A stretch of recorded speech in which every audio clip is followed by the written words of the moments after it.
From a small pastry shop in Alba, Italy, to a global chocolate empire worth billions, Ferrero has conquered hearts and taste buds around the world. Behind iconic brands like Nutella, Ferrero Rocher, and Kinder lies a legacy of passion, secrecy, and innovation. This is the story of how one family turned a sweet dream into an international powerhouse. Welcome to the world of Ferrero.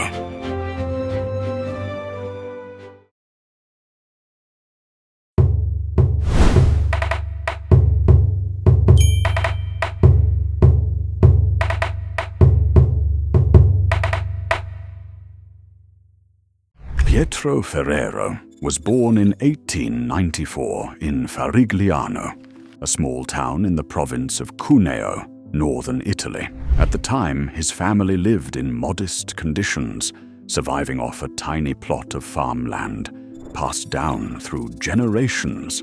From a young age, Pietro dreamed of a different future. He didn't want to follow in the footsteps of his father and grandfather, working the fields. He refused to accept a life defined solely by sacrifice and subsistence. After finishing elementary school, he moved to Dogliani, another town in the same region, where he started working as an apprentice in a pastry shop. This marked the beginning of his long journey into the world of baking. After nearly 10 years of apprenticeship, in 1923, he tried to open his own pastry shop in Dogliani.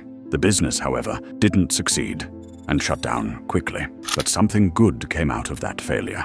In Dogliani, Pietro met Piera Cilario. It was love at first sight, and the couple married in 1924. The following year, their only son, Michele, was born. The same Michele who would one day give Nutella its famous name. In 1926, the family moved to Alba, where Pietro found work in a pastry shop owned by one of Piera's relatives. Years went by, but Pietro remained restless, unfulfilled. In 1934, he gave entrepreneurship another try, this time in Turin, where he opened a much larger pastry shop, almost like a gourmet food store, offering sweets, liqueurs, and festive delicacies. Unfortunately, that venture also failed to take off and closed soon after. Still, Pietro didn't give up.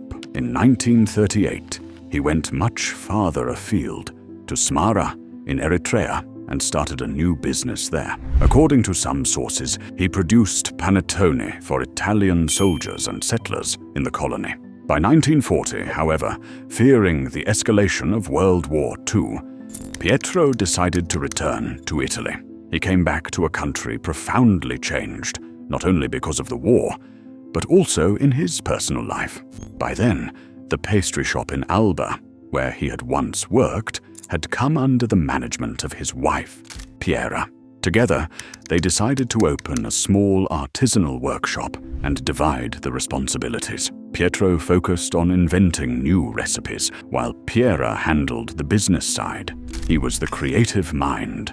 She was the strategic one. That modest workshop in Alba would become the very first seed of what would grow into the Ferrero confectionery empire. Despite the hardships of the war period, the business started by Pietro Ferrero and his wife Piera began to see remarkable success. In 1945, they managed to open a shop in Turin as well, a significant step forward. But the real turning point came the following year, in 1946, with the launch of Janduhot, a creation by Pietro Ferrero. It was a reinterpretation of the traditional Italian gianduia, a blend of cocoa and hazelnuts. At the time, many chocolatiers had their own versions, but chocolate itself had become a luxury. The war had made cocoa increasingly scarce and expensive. To work around this, Pietro developed a recipe that drastically reduced the amount of cocoa used, relying instead on hazelnuts, a local resource in the Cuneo area, abundant and inexpensive. The product was an instant success. Demand skyrocketed, and Ferrero began selling it wholesale as well. To keep up with the growing orders, in May 1946, a large production facility was opened in Alba. By the end of that year, the company had already hired around 100 employees. This marked the official founding of Ferrero, established as a sole proprietorship, with Pietro Ferrero as its sole administrator. This was the moment when the real story of the Ferrero company began. The popularity of Pietro's creation kept growing, and by December 1946, monthly production reached 1,000 quintals. At that point, Pietro's brother, Giovanni Ferrero, joined the company to tackle a new challenge: logistics. He set up an efficient distribution network of cars, vans, and trucks to ensure broad reach and support the wholesale expansion. Everything seemed to be going well, until tragedy struck. In 1949, at just 51 years old, Pietro Ferrero died suddenly of a heart attack. But before his passing, he managed to leave behind one final invention: super cream, originally called Alba's cream. This new spreadable cream was a softer, more versatile version of the Gianduschot, and would go on, with a few adjustments, to become the foundation for one of the most iconic sweet products of the 20th century, Nutella. In 1950, following the death of Pietro Ferrero, the company had to undergo a complete reorganization. What had started as a sole proprietorship was transformed into a joint stock company. Piera Silario, Pietro's wife, was appointed president, continuing to manage the day-to-day operations and oversee the workforce. Giovanni Ferrero remained in charge of logistics and distribution, while the young Michele, son of Pietro and Piera, joined the company's leadership.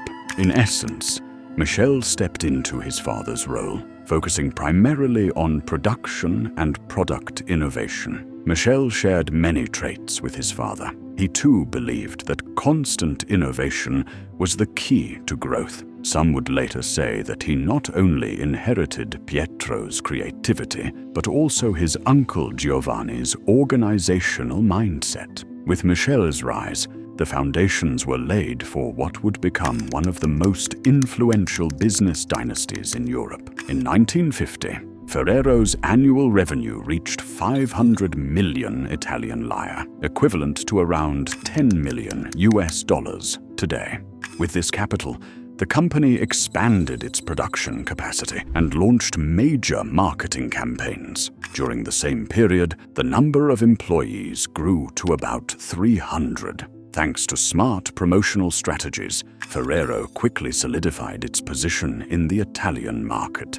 In 1956, the company took its first step abroad, opening a factory in Germany, a remarkable achievement for a confectionery brand at a time when global expansion was rare, specifically for the German market. Michele Ferrero introduced Mon Chéri in 1957. Cherry liqueur-filled chocolates designed to suit local tastes.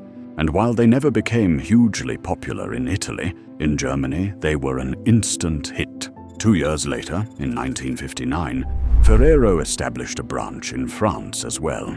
Sadly, in 1957, the company lost Giovanni Ferrero, a key figure in its development. From that moment on, Michele officially assumed the role of CEO, while his mother, Piera, remained president. From the 1960s onward, Ferrero's growth became unstoppable.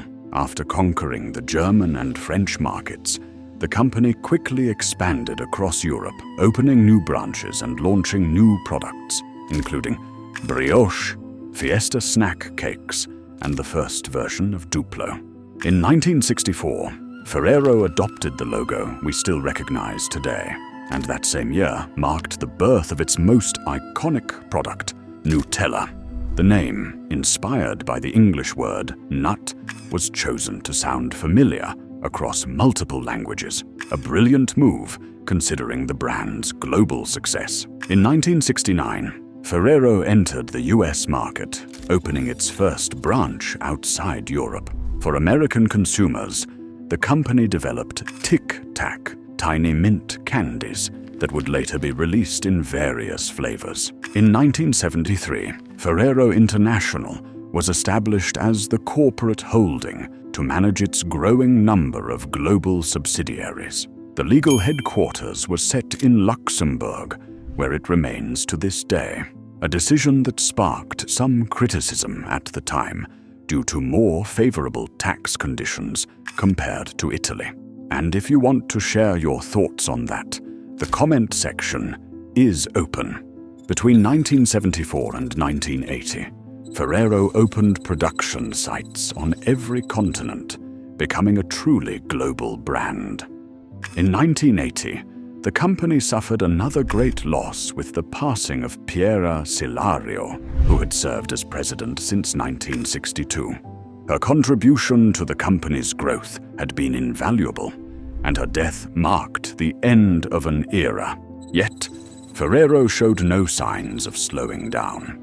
The 1980s saw the launch of several iconic products, chief among them Ferrero Rocher, the golden-wrapped chocolates that would come to symbolize elegance and success. By 1997, Ferrero International employed around 16,000 people, operated 15 production facilities, and had 29 subsidiaries worldwide, all directly owned and managed by the Ferrero Group. Ferrero has always followed a rather unconventional strategy for a company of its size. It never aimed to acquire competitors. This approach perfectly reflected Michele Ferrero's philosophy. He believed that true success came from the quality of the product and the trust of the customer, not from growing through takeovers. He often said that the secret to success was to think differently from others and never betray the customer. In 1997, Michele began to gradually step back from day-to-day operations, handing over the reins to his two sons, Pietro and Giovanni. Interestingly, their names echoed those of Michele's father and uncle. The two brothers divided responsibilities. Giovanni oversaw the European markets, while Pietro focused on regions outside Europe. In 2005, according to a survey by the Reputation Institute of New York, conducted with around 60,000 people in 32 countries, Ferrero ranked among the most beloved brands in the world. With the new generation taking charge, starting in 2010, the company adopted a much more dynamic expansion strategy. Unlike their father, the Ferrero brothers chose to grow by acquiring other companies, reinforcing their presence in global markets. This new direction proved highly effective. Between 2010 and 2020, the group's revenue increased by 86%, rising from 6.6 billion euros to 12.3 billion euros. However, this period of expansion was also marked by significant personal losses. In 2011, Pietro Ferrero suddenly passed away from a heart attack in South Africa at the age of 47. Just a few years later, in 2015, Michele Ferrero himself died at the age of 90. With the passing of both his father and brother, Giovanni found himself alone at the helm of the company. In 2017, he stepped down from his role as CEO, but remained chairman of the board. For the first time in Ferrero's history, the position of CEO was entrusted to someone outside the family, Lapo Tiviletti, a major turning point in the company's governance. Before stepping back, Giovanni launched one final major project, Nutella biscuits, which quickly won over consumers on a global scale. From the company's founding with Pietro, through Michele's era, and into the leadership of Pietro and Giovanni, one thing is clear: the Ferrero family has always had the ability to amaze, and today, even with a more complex and structured organization, the original vision still beats at the heart of the company.